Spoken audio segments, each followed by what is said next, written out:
आजच्या कार्यक्रमाचे प्रमुख अतिथी आपल्या राज्याचे उपमुख्यमंत्री देवेंद्रजी फडणवीस साहेब, मंचवर उपस्थित असलेले आपल्या जिल्ह्याचे पालकमंत्री अतुल सावे, जालना शहराचे आमदार कैलाश गोरंट्याल, आमदार नारायण कुचे, आमदार संतोष दानवे, माजी मंत्री अर्जुनराव खोतकर, या ठिकाणी उपस्थित असलेले सर्व मंचवर उपस्थित मान्यवर आणि या कार्यक्रमाला उपस्थित असलेल्या सर्व नागरिक बंधू भगिनी आणि बालमित्रांनो, आज जालना जिल्ह्याच्या दृष्टीनं एक अत्यंत महत्त्वाचा आणि चांगला क्षण आहे।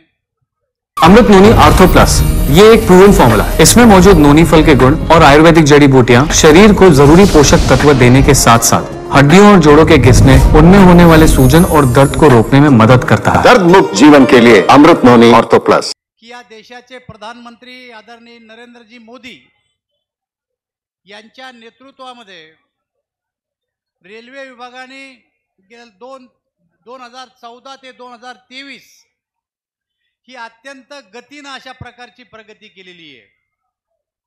आपल्याला माहिती आहे की 2014 ते 23 या काळामध्ये रेल्वेवरचं बजेट वाढलेलं आहे। 2014 पर्यंत आपल्या महाराष्ट्राला फक्त 1600 कोटी रुपये मिळत होते। रेल्वेला या वर्षी 12,000 कोटी रुपयाचं बजेट मोदीजींनी दिलेलं आहे। आपल्याला माहिती आहे की 2006 ते 14 पर्यंत दररोज फक्त 4 किलोमीटरचा रस्ता पूर्ण होत होता, परंतु 14 नंतर 7 किलोमीटर व्हायला लागला। आता 23 ला 12 किलोमीटर पर डे व्हायला लागला आणि 2024 नंतर मोदीजी पुन्हा प्रधानमंत्री होणार आहे, त्यावेळेस पर डे 16 किलोमीटरचा रस्ता केला जाणार आहे। मित्र, वेळ कमी आहे, प्रधानमंत्री येणार आहेत, देवेंद्रजीचं आपल्याला ऐकायचं आहे। आपल्याला सगळ्याला माहिती आहे, मी पूर्ण भाषण करत नाही, परंतु जालन्याच्या दृष्टीने आज वंदे भारत सुरू होते।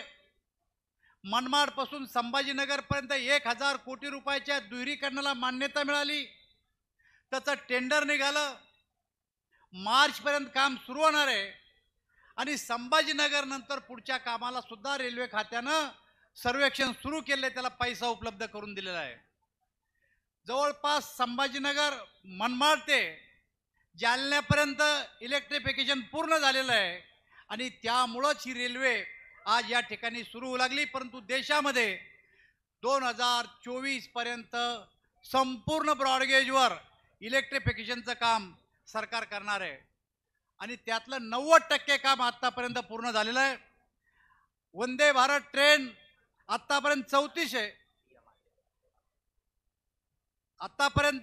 आहे, आणि त्यातला आता जालन्याचा नंबर लागलेला आहे।